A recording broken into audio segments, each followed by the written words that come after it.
Divesting gone wrong update. Divestor's white boyfriend dies in prison. I did a story a while back called Divesting Gone Wrong. Divestors hate black people and love white men.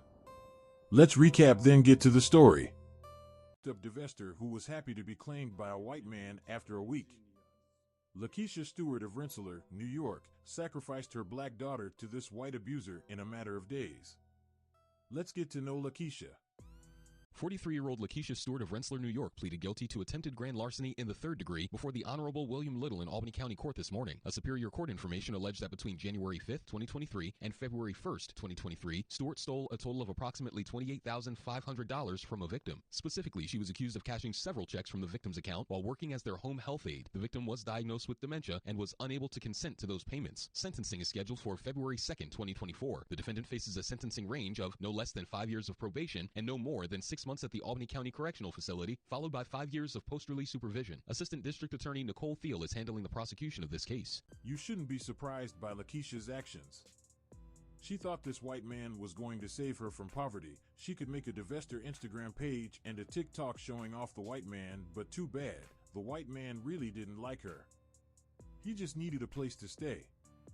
R.I.P. to the black daughter because her Divestor mother allowed a white criminal to stay in their home. Let's get to the story.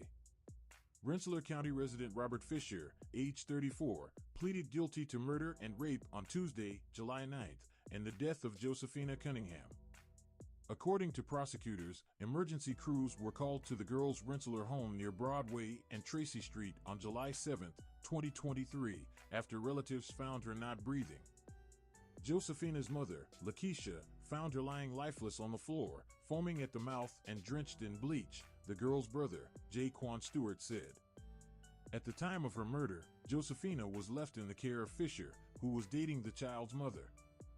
The grieving brother disclosed to the U.S. Sun how his mother introduced Fisher to her kids days before his sister's killing.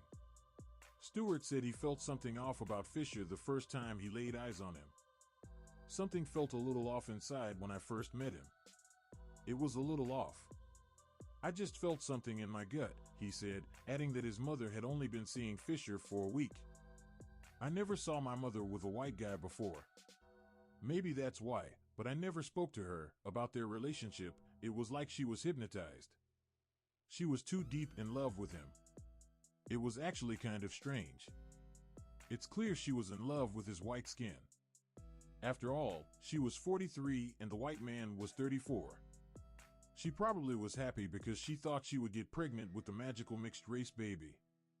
I mean, she abandoned her older son and sacrificed her young black daughter while being in love with the white man in less than a week. She loved whiteness. If you have children with a divestor, please keep them away from the divestor so the children have a chance at living a normal life. Divesting gone wrong. Brand new at 5, Rensselaer police say they are not surprised that Robert Fisher died at the Elmira Correctional Facility this week. That breaking update was first on 13 last night. Fisher only spent a few weeks behind bars after he was just convicted of murdering and raping little Josephina Cunningham. She was just 3 years old. News Channel 13's Tessa Bentulin is now here live with us to share what police told her today. Tessa. Hi, Rachel and Steve. Well, the Rensselaer police chief says they were informed about Fisher's death, but they're in the dark when it comes to how Fisher died. That's being investigated by the Department of Corrections and Community Services. Police Chief Warren Famigletti says it's a difficult situation for everybody involved because of the trauma this horrific death has for the family and the investigators who worked closely on this case. Hearing about Fisher's death brings that trauma back for so many. Fisher's death comes 6 weeks after he was just sentenced to 20 years to life in prison for Josephina Cunningham's death. He pled guilty to raping and killing little Josephina here on your screen in Rensselaer in July 2023. The details of Josephina's attack are horrific. In court, we learned Fisher drugged Josephina before raping her, then tried to cover it up, and what he'd done by taking Clorox wipes and scrubbing her face. He scrubbed her face so hard that he burned the pigment right off her face. Chief Famigletti says he wants to make sure everyone knows of the terrible things Fisher did to Josephina. Did you expect this death to come? We didn't not expect it, right? It's a horrific crime. Everybody knows what he did. So we didn't expect him to have a smooth time in prison. Coming up live at 6 o'clock, the conversation a Rensselaer police investigator had with Josephina's father after learning about Fisher's death. Rachel and Steve. It's just an awful story, Tessa. Thank you so much. Some say the mother should have been charged for negligence. Why would you have a child that you don't want? At least the white man died.